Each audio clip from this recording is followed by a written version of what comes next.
पश्चिम बंगाल में अब की बार किस पार्टी की बनेगी सरकार और कौन बनेगा पश्चिम बंगाल का अगला मुख्यमंत्री। नमस्कार, जय हिंद, वंदे मातरम। दोस्तों, स्वागत है एक बार फिर से मेरे यूट्यूब चैनल पर।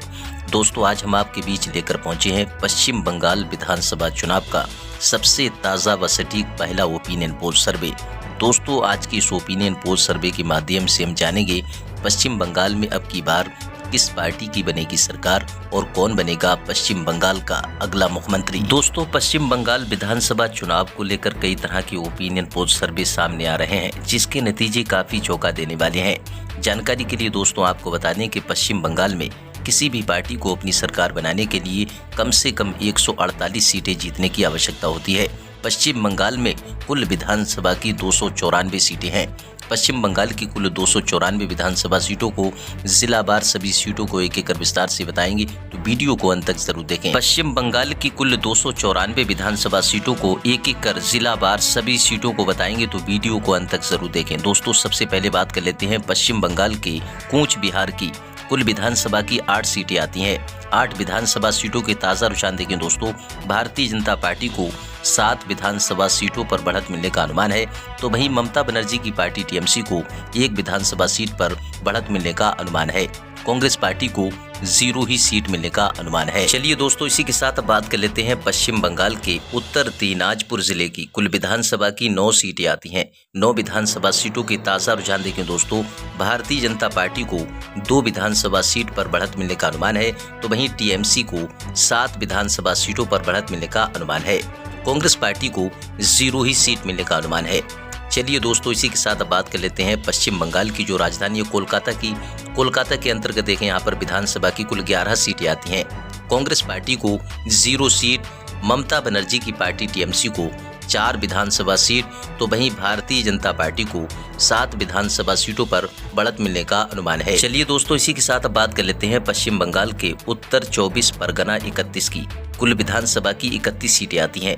भारतीय जनता पार्टी को 10 विधानसभा सीटों पर बढ़त मिलने का अनुमान है, तो वहीं ममता बनर्जी की पार्टी टीएमसी को 20 विधानसभा सीट पर बढ़त मिलने का अनुमान है।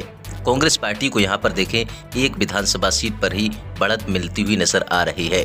चलिए दोस्तों, बात कर लेते हैं इसी के साथ पश्चिम बंगाल के जलपाईगुड़ी की। कुल विधानसभा की 8 सीटें आती हैं। कांग्रेस पार्टी को 2 विधानसभा सीट, ममता बनर्जी की पार्टी टीएमसी को 3 विधानसभा सीट, भारतीय जनता पार्टी को 3 विधानसभा सीट पर बढ़त मिलने का अनुमान है। चलिए दोस्तों, इसी के साथ बात कर लेते हैं पश्चिम बंगाल के दार्जिलिंग जिले की। कुल विधानसभा की 5 सीटें आती हैं। 5 विधानसभा सीटों के ताज़ा रुझान देखें दोस्तों, भारतीय जनता पार्टी को 2 विधानसभा सीट, तो वहीं ममता बनर्जी की पार्टी टीएमसी को 3 विधानसभा सीट पर बढ़त मिलने का अनुमान है, तो वहीं कांग्रेस पार्टी को 0 ही सीट मिलने का अनुमान है। चलिए दोस्तों, बात कर लेते हैं इसी के साथ नादिया जिले की। कुल विधानसभा की 15 सीटें आती हैं। 15 विधानसभा सीटों के ताज़ा रुझान देखें दोस्तों, कांग्रेस पार्टी को 2 विधानसभा सीट, तो वहीं ममता बनर्जी की पार्टी टीएमसी को 7 विधानसभा सीट, भारतीय जनता पार्टी को 6 विधानसभा सीट पर बढ़त मिलने का अनुमान है। चलिए दोस्तों, इसी के साथ बात कर लेते हैं पश्चिम बंगाल के पश्चिम मेदिनीपुर की। कुल विधानसभा की 15 सीटें आती हैं। 15 विधानसभा सीटों के ताज़ा रुझान देखें दोस्तों, भारतीय जनता पार्टी को 10 विधानसभा सीट पर बढ़त मिलने का अनुमान है, तो वहीं टीएमसी को 4 विधानसभा सीट, तो वहीं कांग्रेस पार्टी को 1 विधानसभा सीट पर बढ़त मिलने का अनुमान है। चलिए दोस्तों, बात कर लेते हैं इसी के साथ पश्चिम बंगाल के पुरुलिया जिले की। कुल विधानसभा की 9 सीटें आती हैं। भारतीय जनता पार्टी को 5 विधानसभा सीट, तो वहीं ममता बनर्जी की पार्टी टीएमसी को 4 विधानसभा सीट। कांग्रेस पार्टी की बात करें तो कांग्रेस पार्टी को यहाँ पर 0 ही सीट मिलने का अनुमान है। चलिए दोस्तों, अब बात कर लेते हैं इसी के साथ पश्चिम बंगाल के बीरभूम जिले की। कुल विधानसभा की 11 सीटें आती हैं। 11 विधानसभा सीटों के रुझान देखें दोस्तों, भारतीय जनता पार्टी को 6 विधानसभा सीट पर बढ़त मिलने का अनुमान है, तो वहीं ममता बनर्जी की पार्टी टीएमसी को 5 विधानसभा सीट पर बढ़त मिलने का अनुमान है। कांग्रेस पार्टी की बात करें तो कांग्रेस पार्टी को यहाँ पर भी 0 ही सीट मिलने का अनुमान है। चलिए दोस्तों, इसी के साथ बात कर लेते हैं पश्चिम बंगाल के पूर्व मेदिनीपुर की। कुल विधानसभा की बात करें तो यहाँ पर 16 सीटें आती हैं। 16 विधानसभा सीटों के रुझान देखें, कांग्रेस पार्टी को 1 विधानसभा सीट, ममता बनर्जी की पार्टी टीएमसी को 8 विधानसभा सीट, तो वहीं भारतीय जनता पार्टी को 7 विधानसभा सीट पर बढ़त मिलने का अनुमान है। चलिए दोस्तों, इसी के साथ अब बात कर लेते हैं पश्चिम बंगाल के बाकुंडा जिले की कुल विधानसभा की 13 सीटें आती हैं। 13 विधानसभा सीटों के ताजा रुझान देखें दोस्तों, कांग्रेस पार्टी को 0 विधानसभा सीट, ममता बनर्जी की पार्टी टीएमसी को 6 विधानसभा सीट, तो वहीं भारतीय जनता पार्टी को 7 विधानसभा सीट पर बढ़त मिलने का अनुमान है। चलिए दोस्तों, इसी के साथ बात कर लेते हैं पश्चिम बंगाल के मुर्शिदाबाद की कुल विधानसभा की 22 सीटें आती हैं। 22 सीटों के रुझान देखें तो कांग्रेस पार्टी को 4 विधानसभा सीट, ममता बनर्जी की पार्टी टीएमसी को 8 विधानसभा सीट पर बढ़त मिलने का अनुमान है। भारतीय जनता पार्टी को 10 विधानसभा सीट पर बढ़त मिलने का अनुमान है। चलिए दोस्तों, बात कर लेते हैं इसी के साथ पश्चिम बंगाल के मालदा जिले की कुल विधानसभा की 12 सीटें आती हैं। 12 विधानसभा सीटों के रुझान देखें दोस्तों, कांग्रेस पार्टी को 0 विधानसभा सीट, ममता बनर्जी की पार्टी टीएमसी को 6 विधानसभा सीट, भारतीय जनता पार्टी को 6 विधानसभा सीट। पश्चिम बंगाल के मालदा जिले के रुझान देखें तो यहाँ पर भारतीय जनता पार्टी और टीएमसी के बीच कांटे का मुकाबला होने की संभावना है। चलिए दोस्तों, इसी के साथ बात कर लेते हैं पूर्वी बर्धमान जिले की कुल विधानसभा की 16 सीटें आती हैं। भारतीय जनता पार्टी को 10 विधानसभा सीट, तो वहीं ममता बनर्जी की पार्टी टीएमसी को 6 विधानसभा सीट पर बढ़त मिलने का अनुमान है। कांग्रेस पार्टी को 0 विधानसभा सीट पर बढ़ती मिलने का अनुमान है। चलिए दोस्तों, इसी के साथ बात कर लेते हैं पश्चिम बंगाल के पश्चिमी बर्धमान जिले की कुल विधानसभा की 9 सीटें आती हैं।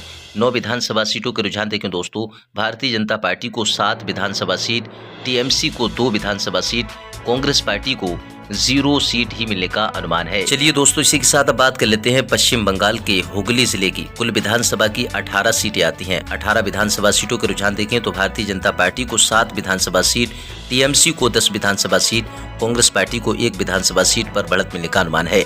चलिए दोस्तों, बात कर लेते हैं इसी के साथ हावड़ा की कुल विधानसभा की 17 सीटें आती हैं। कांग्रेस पार्टी को 0 सीट, ममता बनर्जी की पार्टी टीएमसी को 8 विधानसभा सीट, तो वहीं भारतीय जनता पार्टी को 9 विधानसभा सीट पर बढ़त मिलने का अनुमान है। चलिए दोस्तों, इसी के साथ बात कर लेते हैं झारग्राम की कुल विधानसभा की 4 सीटें आती हैं।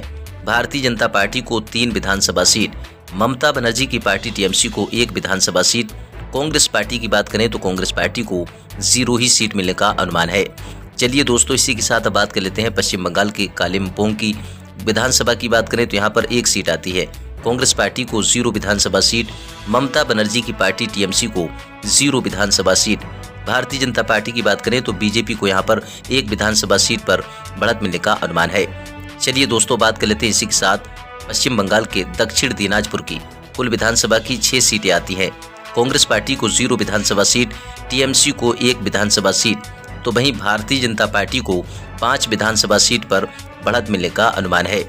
चलिए दोस्तों, इसी के साथ बात कर लेते हैं पश्चिम बंगाल के अलीपुरद्वार की कुल विधानसभा की 5 सीटें आती हैं। 5 विधानसभा सीटों के रुझान देखें दोस्तों, कांग्रेस पार्टी को 0 विधानसभा सीट, टीएमसी को 0 विधानसभा सीट, भारतीय जनता पार्टी को 5 की 5 विधानसभा सीट पर बढ़त मिलने का अनुमान है।